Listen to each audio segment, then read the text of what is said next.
What's going on, everyone? How are you doing? Doing another interview. I'm talking kind of funny. It's not a vaccine Bell's palsy thing. I went to the dentist and had half my face ripped open, basically. Um, I was looking for a pipe because I thought I could play it off like Popeye, but I can't. So I'll just sit back so you can't really see it. I've got my good friend Miguel Connor. I've been a guest on his show many times before. It's a channel called Aeon Byte, and we're going to talk Gnosticism. He is very good at this, and I'd like to introduce you to him. So here we go. Hey, brother. Hello, how are you? I'm good. How are you? Doing good, doing good. Crazy times, What have but you been? crazier the better. Yes. What have you been getting yourself into lately? Believe it or not, I'm working on an Elvis bio. That always freaks people out. And Really? yeah. Because most people have a view of Elvis that is completely wrong. Just like most people have a view of the Bible that's wrong, that you've kind of shown them what they're completely missing. It's the same with Elvis.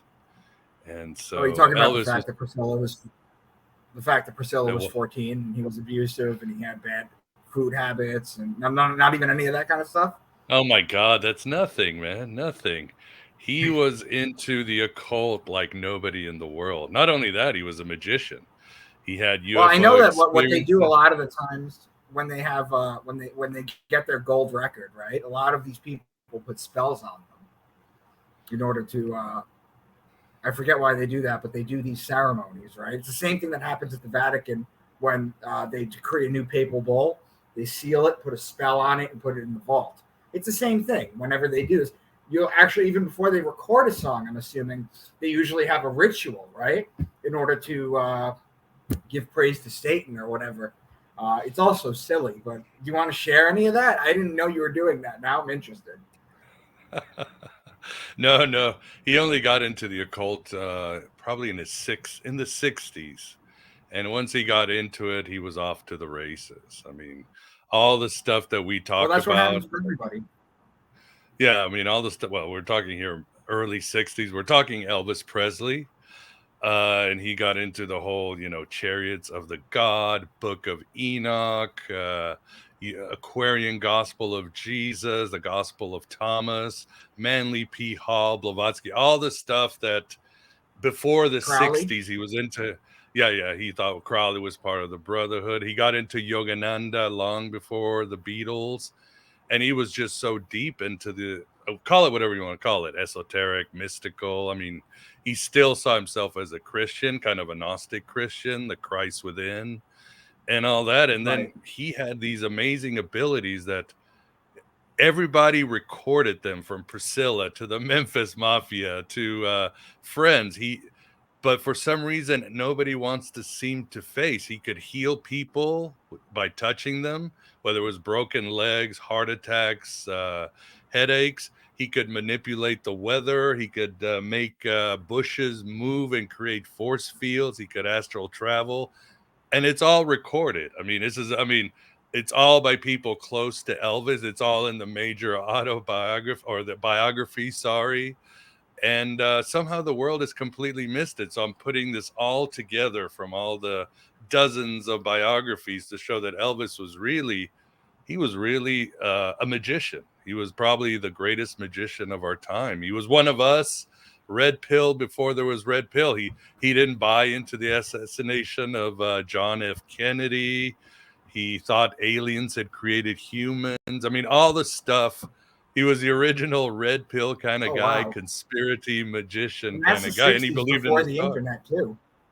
Yeah, and before the hippie revival and the Beatles, all that stuff became popular in the mid. Way You know, it's before that, he interesting, was into Miguel, that shit. because you'll see people in the music industry, right?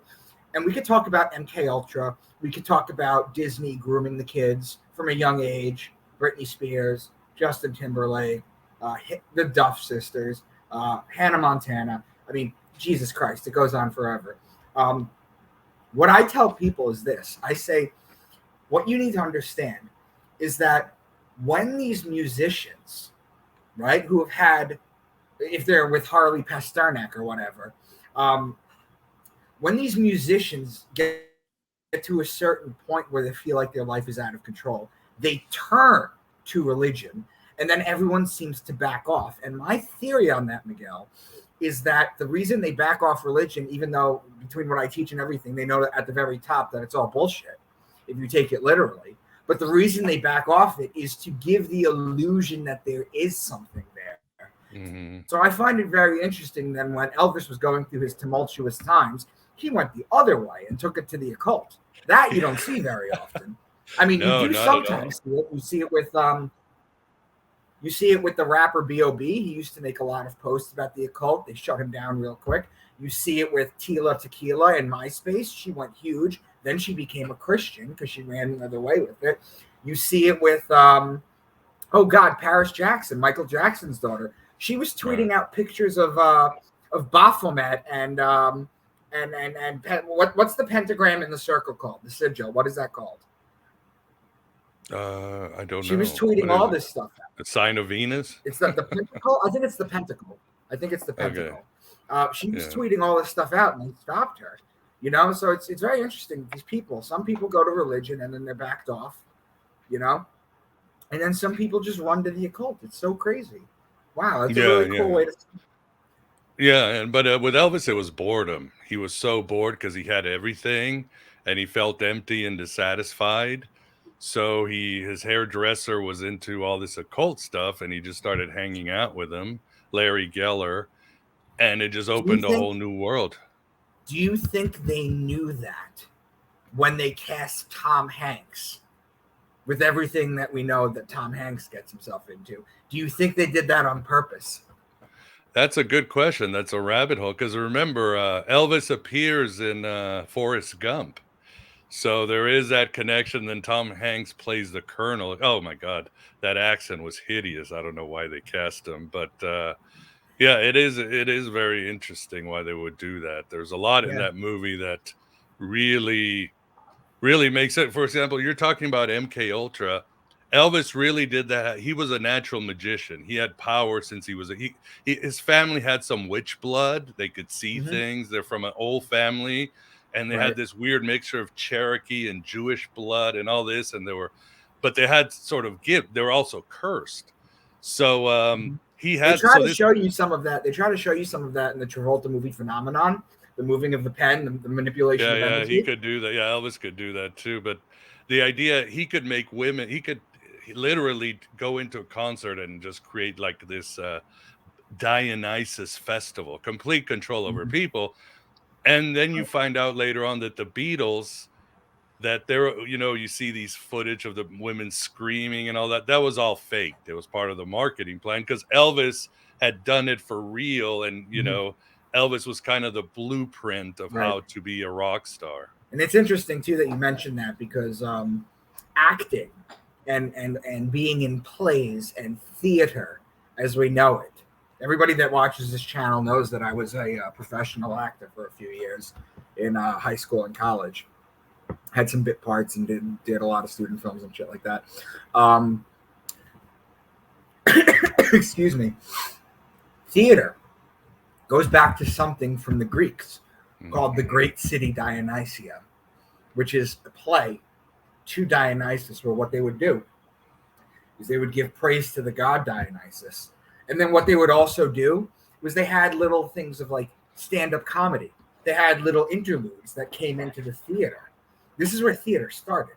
And then they had little interludes coming. Like someone would be on stage and like one of the jokes would be like, do you hear what Euripides just did backstage or something like that? Like they would get the crowd going. And this is how theater and acting evolved. It began with a play to the god.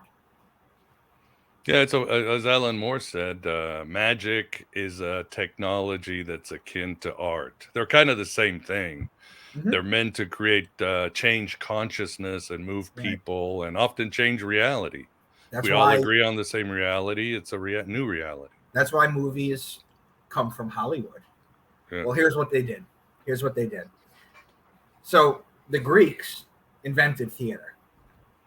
Fast forward 2,000 years. I'm not going to go into the whole history. But basically, let's go to the early 1900s, late 1800s. You had Thomas Edison, that son of a bitch, right? He owned everything. Everything. I'm not going to Also, go. he was a theosophist too. Was he really? Yeah. He was into Blavatsky. What he did was, aside from the fact that he basically stole all of Tesla's work, and there's that famous AC/DC experiment with Topsy, the elephant, where he used AC, alternative current, which Tesla created, which was a cheaper, more effective, and he used it to electrocute this elephant in public to show how dangerous it was. But aside from that, the reason we have movies in New York, we've always had movies in New York, but the reason that it's all the way across the country in California, you literally can't get further apart than the two, was because early filmmakers had to rent their equipment, their sound, their grip, their mic, all that stuff.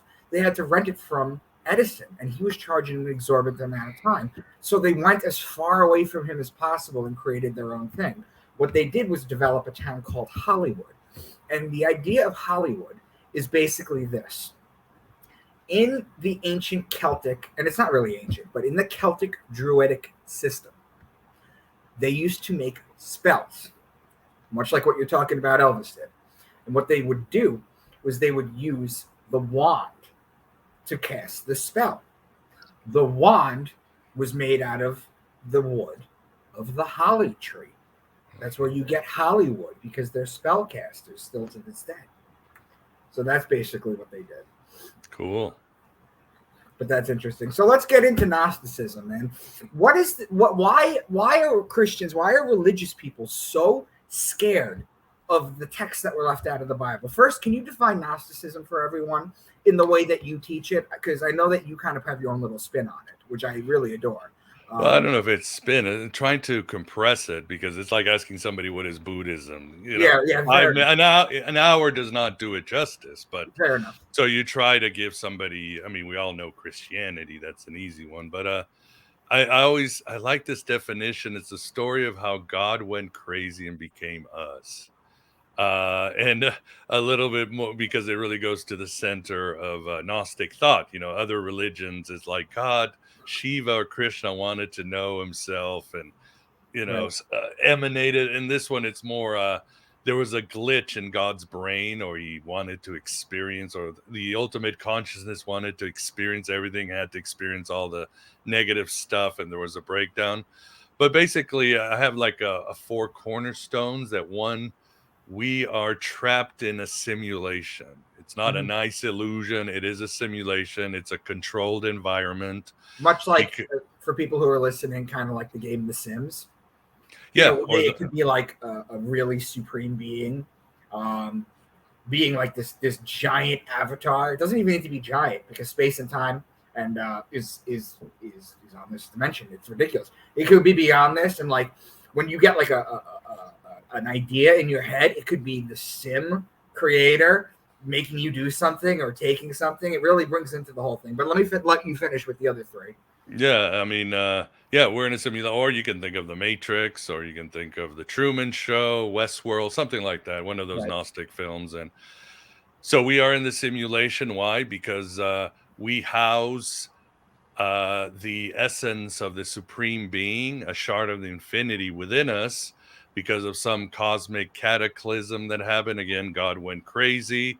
Part of him fell into the chaos and was overtaken by these hostile beings, which the Gnostics often call the Archons, ruled by a supreme creator being. I guess the guy playing The Sims, right? Called the Demiurge. And we have fallen asleep to our true nature, just like Neo is trying to wake up. He doesn't realize that the Matrix feeding off of his electricity, like everybody else. We've fallen asleep, and therefore we must be awakened. And this is usually done by the stimulus of this outside agent that comes from the supreme consciousness. Usually it can be Jesus, Sophia. Some Gnostics even said Buddha, this sort of Gnostic revealer. The Jesus of the Gnostics didn't come to save our souls, but to awaken us to knowing that we are just like him. And through this stimulation, which the Gnostics call gnosis, direct experience with higher worlds, we could wake up to our true selves.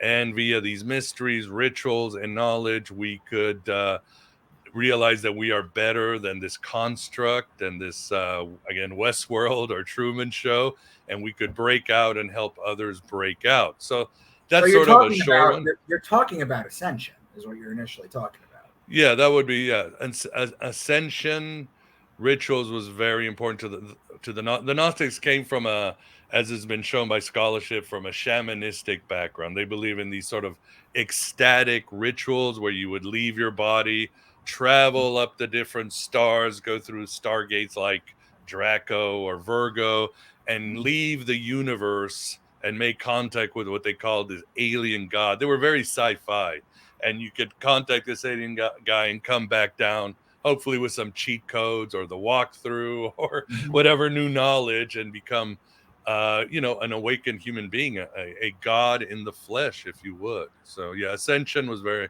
like the Neoplatonists and the cult of Mithras. They were star travelers for sure. Right, absolutely. And all that stuff was destroyed and buried. Even though the cult of Mithra is still around, because if you look at the Pope's hat, that's a mitre. For people who haven't heard me say this 1,000 times, the Pope's hat, if you take it off and turn it sideways, it's a fish head. Mithra is a fish god of the fish age of Pisces. Um, so, Well, the Statue of Liberty, I don't know if you've known that, but that's Mithras. It's not Liberta. really? Because I was told it was, I came to the conclusion that it was Isis. No, well, if you look at the face, it's got, I don't want, like Austin Powers. It's a man baby. It's kind of masculine features. B, if you look at the liturgy of Mithras, there's one of the initiatory levels where you're supposed to wear a crown of spikes, hold a book, and hold a torch. So it's just like Mithra. So Okay, yeah, the elite are still using this god because this god has a lot of power, or right. just believing in this god gives you a lot of power. One of the things that we don't talk enough about, that people are going to think that we're absolutely batshit crazy when you bring up, is one of the most damaging things to understanding our true nature and our reality and the universe and beyond. One of the most damaging things is the thought of monotheism as one God created everything. That's not how it is. The more you dive into all these works, you mentioned theosophy and all this kind of stuff, you'll realize that the God that is being prayed to now by the Christians and the Jews and the Muslims was one God chosen out of many. In fact, in the Bible, the word Elohim, El is the God, El is Saturn, and Ohim is in Hebrew, is when you put like an apostrophe S at the end of the word, it makes it plural. So the idea that, first of all, the idea that Abraham, who didn't even exist, created monotheism is bullshit, because we know that Akhenaten did it way before that, 1367 BC with the sun god. And that hasn't really evolved since we have it with Christianity and everything. But the idea basically is that there are multiple gods. Some are benevolent, some are malevolent. And we have to understand this. This is why they're being prayed to. People are like, why would you pray to an owl at the Bohemian Grove? And you don't understand. You don't understand that there are multiple gods.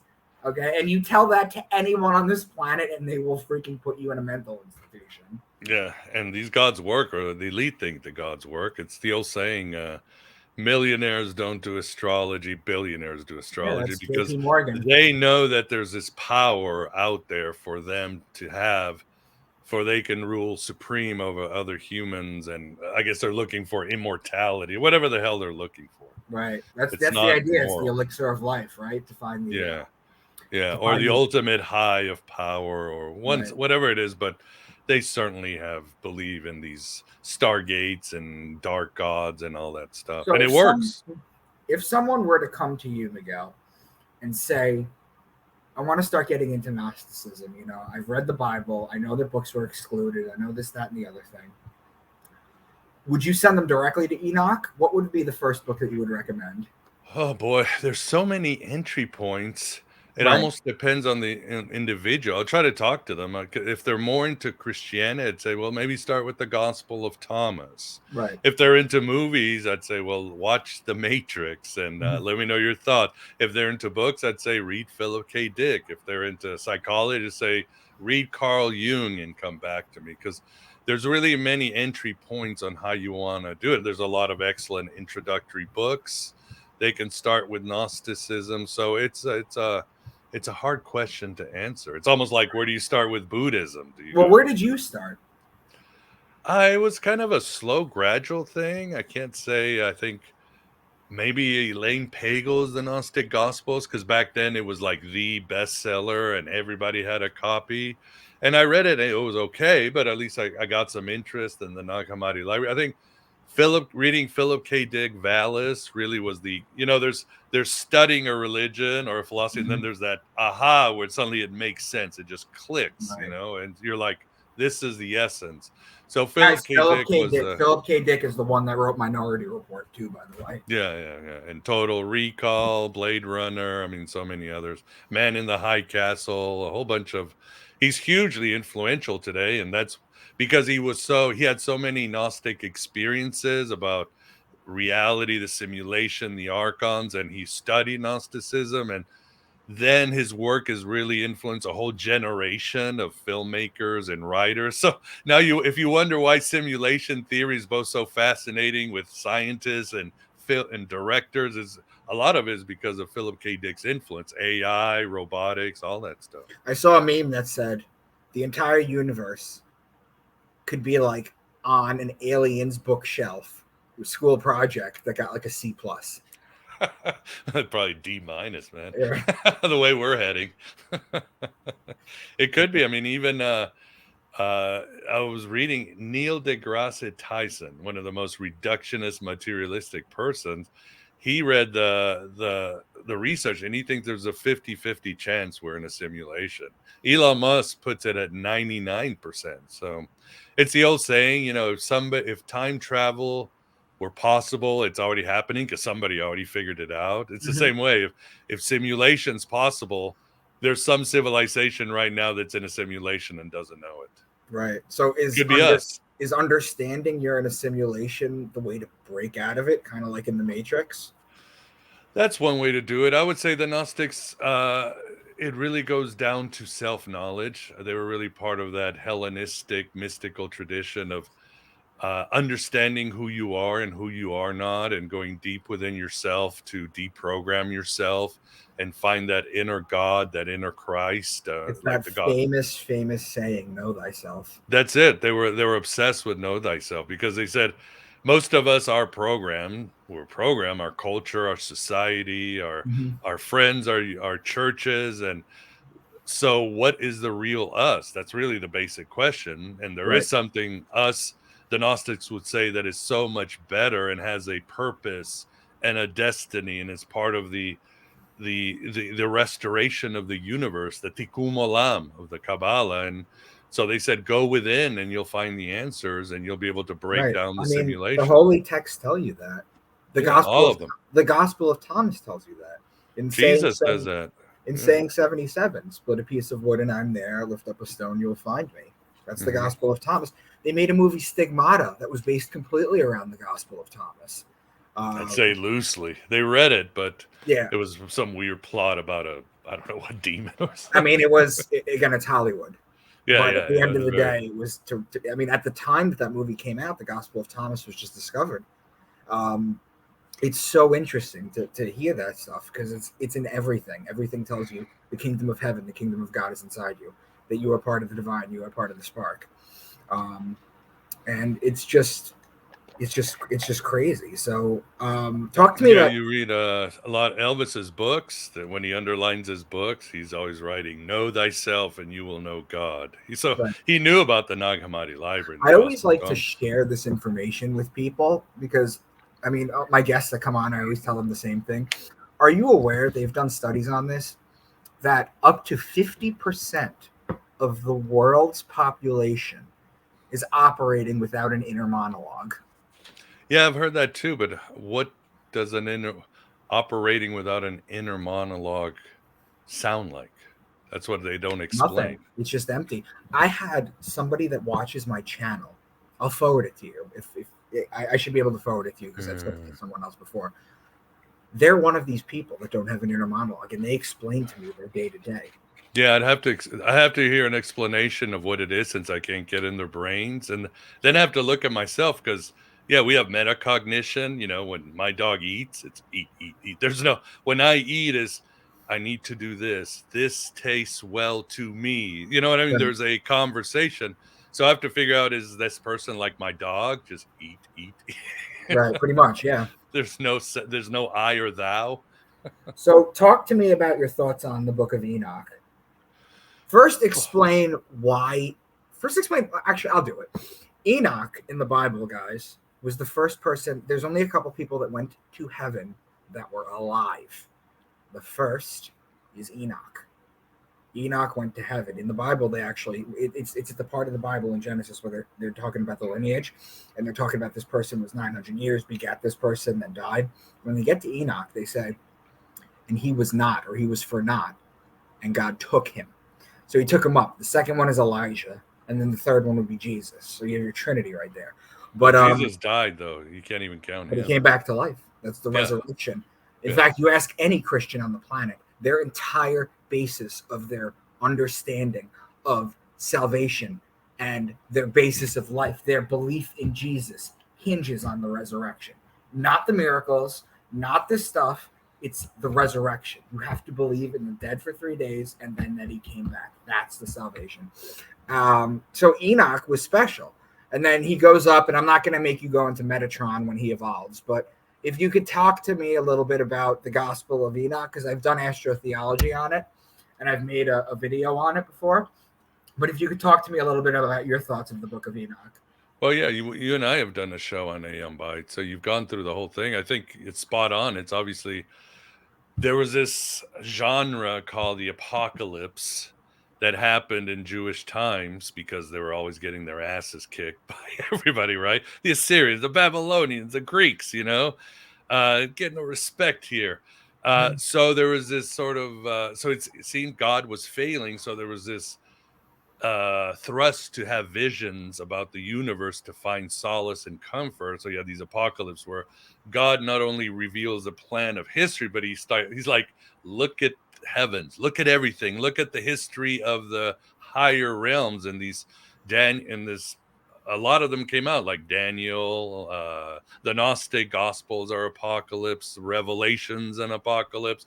Not necessarily have to do anything with the end of the world. That's just kind of tacked on, whatever. It's not that important, but it's that if you have faith, you will be delivered to this wonderful, busy universe that, it's good and bad. It's got bad guys and good guys, but God's going to win at the end. So that's what basically Enoch is. And Enoch was more popular probably than any book in ancient times. The Dead Sea Scrolls has several copies of it. And of course, the Epistle of Jude quotes it, Jesus quotes it. I mean, Paul is talking about telling women, cover yourself in the churches, and most Christians are like, oh, misogynist. No, he actually says cover yourself because angels are horny angels are flying around, and you know what's going to happen if you're in a mystical state and an angel notices you and you're a woman. He wants Nephilim to take over the world. Yeah. So Enoch was huge. And then, of course, it got suppressed because it kind of shows that God's not as powerful as you thought, because you've got angels running around all over, in God's planet. So it was a really important book. And it was this whole idea where the Gnostics probably got the idea of the archons is, not every God is not in control of the spiritual world. There are entities that have their own agenda, that are bad, that if you allow them to control a nation, like the Archon of Persia and Daniel, they're going to screw things up. So Enoch definitely was part of the vibe to the Gnostic. In fact, in the Secret Book of John, which you've also done a presentation on my show, there is a section where the author, John, redoes the Book of Enoch, but he says, it was the demiurge, and he sent archons to mate with women. It's the same story, except he switches out angels for archons. Well, basically, I guess the overarching theme that people need to understand is that we are considered special, and it's not that God favored us the most in that sense. That's not why we're considered special. It is because all these extraordinarily powerful entities do not have physicality. They're trying to break into our world and get physicality, get a body, inhabit a body, do that kind of stuff. This is what we're talking about. And when you're talking about interdimensional, we know that outside of the but why don't they mate with cows like farmers? Well, you got the story with Jesus, right, where he sends all the demons into the pigs, and then they run off the cliff. Right. So they do kind of tease that. Enoch is interesting too because it's in the Ethiopian Bible still, which some would say is the most complete Bible of all time. The Ethiopians supposedly also have a church that guards the Ark of the Covenant, and something interesting happens, Miguel, because every once in a while, every couple of years, there's a story in some obscure paper that I find where they talk about how people tried to raid the church, and the people who are guarding it are so good that they slaughter them every time. They supposedly have the Ark of the Covenant, or whatever you would call the Ark of the Covenant. For people who don't know, the Ark of the Covenant is the ark that physically held the Ten Commandments, which is an Egyptian story too. It goes back, but it's interesting too. And it's interesting too that the Ethiopian New Year starts on 9/11, which is interesting too. Because get out of here. It is the Egyptian, and they have 13 months. Wow, the lunar calendar. They have 12 months of 30 days and 1 month of 5 days. I mean, it's no different. The Jews have an extra month every 4 years. But a leap day every 4 years. But the Ethiopians are very interested too. And it goes back to quite a while because we know with astrology now that the year begins in Aries. That's the spring. That's when things come back to life. However, if you go back further, you'll know that the year began in Virgo during the wheat harvest, during the grain harvest. So what happens is a sun comes to the end of its life in Leo. And then a brand new sun is born of a virgin in Virgo. That's where that whole thing comes from. So I think that their new year is 9/11 because of that. And I wonder if they selected the date 9/11 in order to represent something like that, maybe in astrology. Because I talk about this a lot too. That's Virgo. That's the beginning of the year. There were newspaper articles. I'm in New York, Miguel. So I'm about 40 minutes outside of where I am now. I'm about half an hour outside of Manhattan. Right. So the Twin Towers went down, and they had this article, or these articles that came out a few weeks later, or like a week or two later, where they devoted an entire article talking about how one dog died during the rescue. Not the firemen, not the police, not the EMTs, the paramedics, the civilians, none of that. Talking about one dog that died. You care to guess what the dog's name was? Serious? Exactly. Of course. Yeah, it's all cosmic ritual. It's all on purpose. It's all, once you see it, it's almost hilarious that all they're doing is these star rituals to awaken some Cthulhu monster or gain some power or enter some. It's all like that. And they've been doing it since the Babylonian times or Sumerian times. Nothing has changed. I mean, nothing has changed. No, the stars is the answer.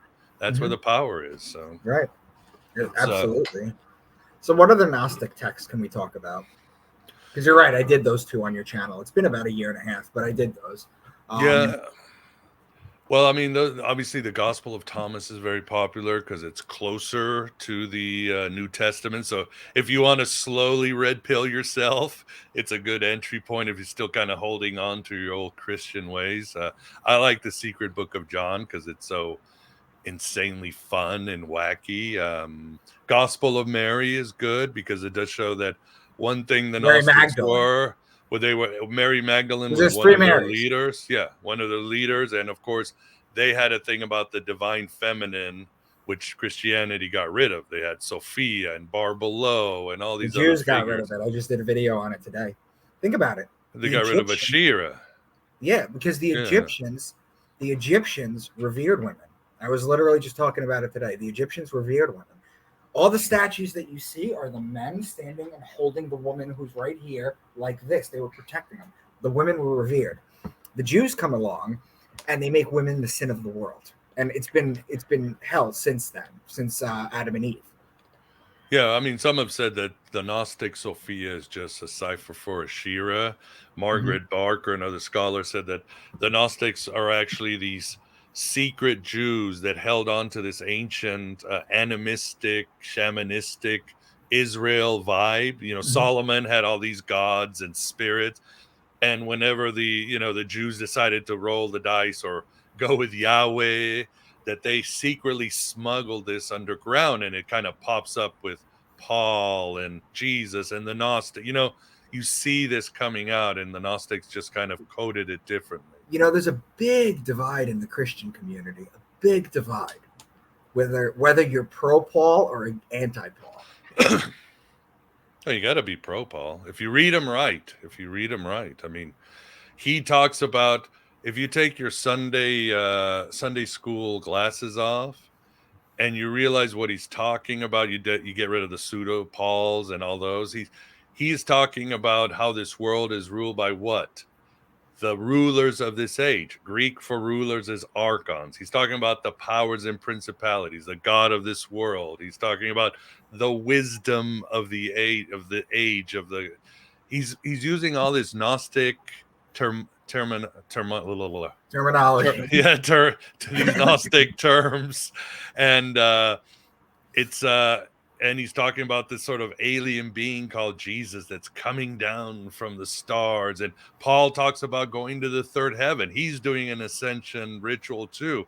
So Mhm. you see a Paul that's very different. He's very mystical. Again, he knows that there are watchers, angels around, that they are a threat to people in those days. So it's a very different Paul than what we've been taught. So whether you like some of his views or not, that's up to you. But he's a very different Paul, a very Gnostic, mystical, Nephilim hunter kind of Paul.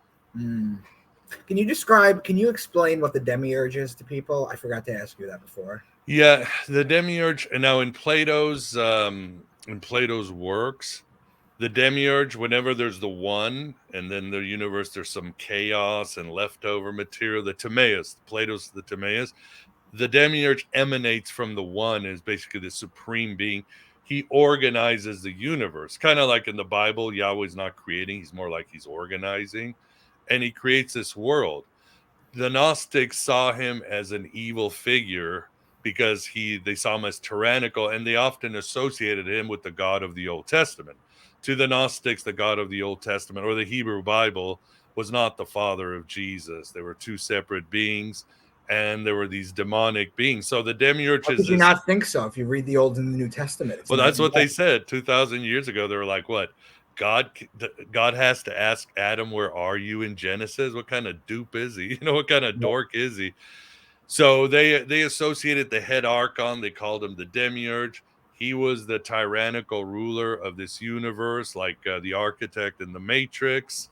And in some stories, he's the child of Sophia. In the Gnostic tales, well, the mind of God has all these aspects, what they called aeons, and one of them is Sophia, and she rebels, and she falls into the chaos. She gets pregnant with her own negative emotions and rebellion, and she gives birth to this being who they called Yaldabaoth, or the demiurge. This being steals her power, creates the universe with her power, and then hides her power within us. So we are the shards of Sophia, and Sophia is in this cosmic battle against the demiurge to restore the universe. And there's nothing strange about it. The Gnostics weren't just pulling shit out of their ass, they were drawing from rebellious goddesses like Inanna or Anat that went into the underworld. They were talking about the book of Enoch says wisdom came to the world and was rejected by men and had to go to the cloud, or the Shekinah. There's this tradition of men rejecting the goddess and the gods kind of abusing this goddess. And there's all these tropes that the Gnostics just drew upon and created their mythology. It's interesting. I'm like laughing to myself. This is gonna make you laugh too. I was thinking to myself when you were explaining what you just explained, and I was thinking that's exactly what Scientology teaches, only a much more perverted version. It's very Gnostic. So is Heaven's Gate. You got to call it for what it is. There's no doubt that L. Ron Hubbard was reading some Gnostic gospel somewhere. Yeah. It is. It is. So, since you mentioned her a couple times, can you explain who the original Sophia is? Well, that's the thing. Sophia to the Gnostics was the wisdom of God that fails Right. and falls into the world. And then I said God went crazy and became us. Remember, in the Greek myths, what happens? Zeus has a headache. Who sprouts from his head? Athena, wisdom. So, and then you wonder, well, no wonder Zeus such a prick. He lost his wisdom. And so the Gnostics were playing with these ideas, Ashira, Athena, the lost wisdom in the book of Enoch and whatever. And they thought, well, that's probably what happened. Wisdom fell into the world. And now she's lost. She's in a war with the Demiurge, who's the god of the Old Testament, because the cult of Yahweh hated the cult of Asherah.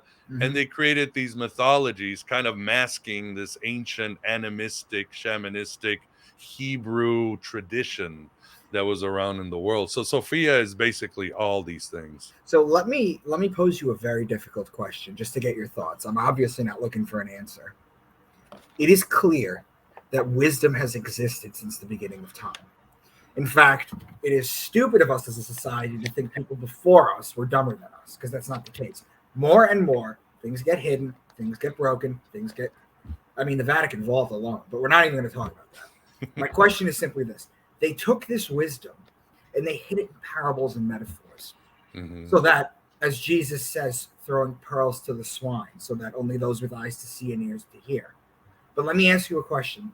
Would it have been better if they just came out with it and said it instead of hiding it in there? Or do you think they knew that if they hid it in there, it would be argued on for eons? Do you think it's better? Because that's what I try to do with my work. I try and just vomit the information out and tell you where everything is. So do you think it would be better? Because all these this ancient Hermeticism, all this stuff is encoded. But do you think it would have served better? Or do you think people would have not realized the true wisdom? I don't know. No, I mean, they had to take this power away. I mean, obviously, the Bible has been demythologized, astrotheologized, demagicalized. I mean, we forget that we talk about the Roman Church wanting to destroy the mystical. The Romans hated magic with a passion. They wanted control over everything. Everything had to be controlled. So, and the cult of Yahweh obviously wanted control over Palestine. So to do that, you have to do certain things, right? Number one, you have to control nature, suppress women. Number two, you've got to control the magicians, get rid of the witch doctors and the magicians.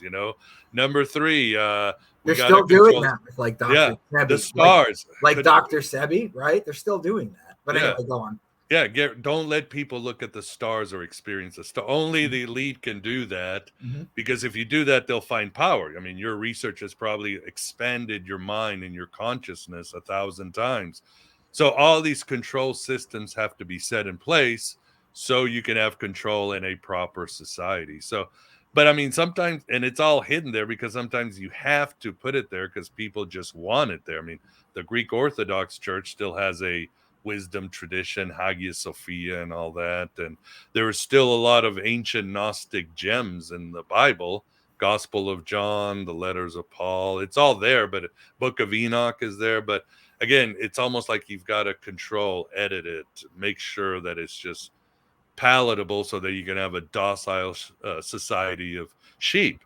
So the trains run on time, so everything's fine. But again, women, nature, the stars, they all got to pay a price, don't they? Now, what do you think about oh shit, I just forgot.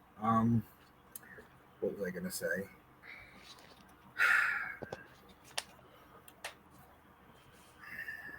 You can come out of the closet now, Micah. We will be understanding if you want. Are you going to tell us you're Iron Man? No, I'm Iron Man. I'm Iron Man. Yeah. It's so fascinating to me. I think that collectively as a consciousness, we're supposed to win at the end. We're going to win at the end. It's the saying where if you want to make an omelet, you're going to break some eggs. Like, some people aren't going to make it with us. And I'm not even talking about in a war type way. I'm talking about crap. Like when you start discovering this stuff, your mind fractures, and some people can't handle that. They're so dependent on the Matrix.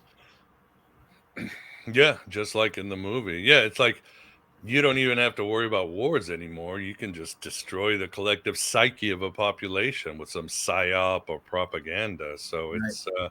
it's bad. I don't know what victory looks like. I tell people just go inward. Go in and find your inner Christ, your Mhm. Sophia, gird your loins, create your spiritual armor, and then the answers will come to you. We all have a destiny that is special, that is unique, that was written before time and space came about. So we Mhm. have to just look within and find out what our individual role is and just do it. I mean, even the know thyself sometimes is translated as know thy place, not like, Right. but as you have a role in this universe and you have to find this role and it's your role and nobody else can tell you what it is. So Now, that's an important one. do you have any thoughts? I'm not considering this a Gnostic text, but it's kind of funny. So I just want to get your thoughts on. Are you familiar with Billy Myers' The Gospel of Emmanuel? No, no, never heard of You've it. never heard of it? Okay, No. so we'll save that for another time. All right. All right. So yeah, there's. Do you think? Oh man, what I would do if I can get into the Vatican vaults. Uh, um, Elvis also, he was always like that. There are secret documents in the Vatican vault. was he really? You believe that stuff? Yeah, he was like a big conspiracy You know theorist. what's funny? Because they never, ever, ever let it out that he was into any of that stuff. Why? But it's all there. You can go to the store right now and get like one of his biographies. Priscilla talks about like he would touch his head. She had a headache. He could cure his headache, or that he was famous, right? He loved Manly P. Hall, so he wanted to go see him lecture. But because he's Elvis, he would start a riot, so he would send Priscilla with a notebook. I mean, it's all there. It's not like Wow. there's no Vatican or suppression. It's just I think we're not ready for it. We're not ready to see things. I mean, humans only see what they want to see. You know, We're very strange creatures. it's kind of like what Tesla said about, or what Tesla said to Walter Russell when Walter Russell came out of his Universal Law or Universal One book. He said, "Put that in a vault for 1,000 years till humanity's ready for it." Yeah. Now I don't believe in that. I'm like, if it can be destroyed by the truth, it deserves to be destroyed by the truth. I'm like, stop with the kid's glove. And of course, you can show people the truth and they will just lie themselves and deny it, even if it's so obvious. I mean, we humans, you talk about Enoch, Enoch has always been associated with Hermes throughout history. Mhm. The Muslims, the Persians. I mean, he's like this trickster psychopath kind of being. He's fascinating. But Hermes is the god of the mind, but he's also the god of the tricks. We can trick ourselves and lie to ourselves and not see reality. It's one of the amazing gifts that human beings have, a double-edged gift, I would say. So it's hard. And I know myself when I was in drugs and younger, if I wasn't ready to see the truth, there was no way you're going to convince me. Right. No way. I'll see what I want to see. There's just something sober and leveling up. Um, Yeah. it's wild. So that's what you're doing. What are you doing on? What are you doing on your channel these days? Same old, same old. Just trying to get the truth out, get as many guests as possible.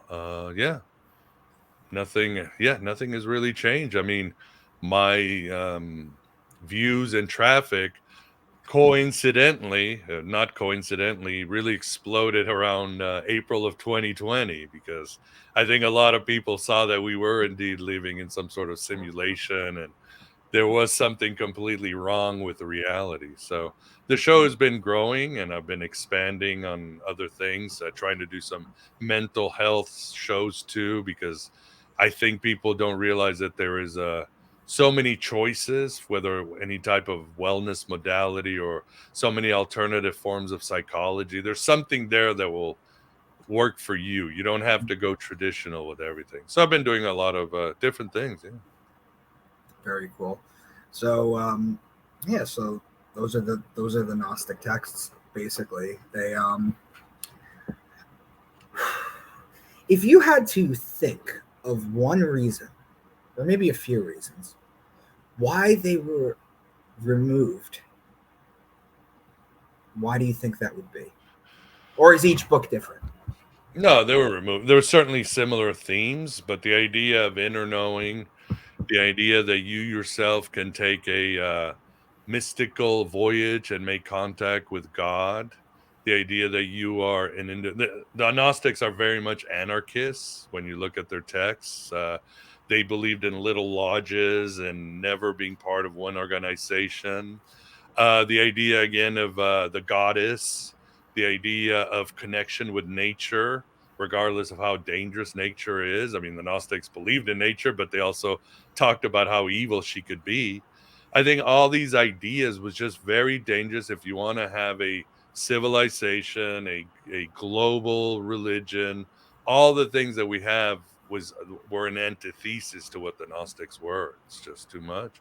Telling people that this is not reality, that it's controlled by these being called archons, and that God is not in charge, or that God is this transcendent being made of pure mind. It's just not going to work for a proper religion, don't you think? No. Do the archons tie into the Anunnaki at all? Yeah, I would say so. There's definitely similarities. I think the Sumerians didn't have any dislike or hatred for the Anunnakis, I know, but there's definitely this sort of similar vibe. These engineers that control the world and humanity and created humanity. Yeah. Very cool. Miguel, would you please let everybody know where they can find you to hear some of your stuff? Sure. My website is thegodabovegod.com. Again, the Gnostics saw that there's the demiurge, the God of the Old Testament, and then there's a higher God. So that's my website, thegodabovegod.com. Or if they want to type in Aeon, Aeon, next letter Byte, Byte, I'll probably appear in the search engine. You'll see my website, YouTube, whatever. If you go to my site, videos, podcasts, books, articles, a lot of entry points if you want to understand about Gnosticism and Hermeticism as well. Yeah, guys, go check his stuff out. He's one of my favorites. Always brings it. Always kills it. Miguel, thank you so much for coming on, man. I'm gonna put this up right away. I'll send you a link. Thank you. Thank you very much.